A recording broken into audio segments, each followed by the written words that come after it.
Hey there, Trevor here. And in this video, I'm going to show you how to enter recovery mode on your Samsung phone.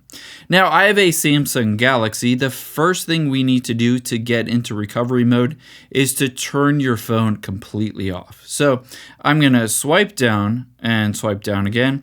And there you can see is the power icon. I can tap on that. Keep in mind, you can also just press and hold the power button. And I'm going to tap power off and then power off.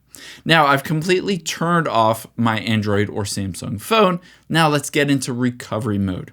Keep in mind, some phones will require that you enter in or plug in a USB to a computer, but most of them don't. So the first step is to try this. Tap volume up and the power button at the same time.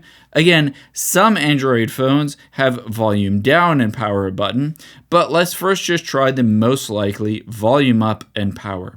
If I press and hold on those at the exact same time, you'll be able to see my Samsung Galaxy reboots, but it doesn't reboot normally. It reboots in, there we go, Android recovery. So you can see it says Android recovery here, and it gives me several different options. On here, it says reboot system now. To be able to go down and select a different one, I can press the volume down, and it says wipe data / factory reset or power off. Keep in mind, on your Android or Samsung phone, it might look a bit different and have some different options on here, but essentially you can just navigate to whatever you want. In my case, I'm just going to choose to reboot the system and then press the power button to select.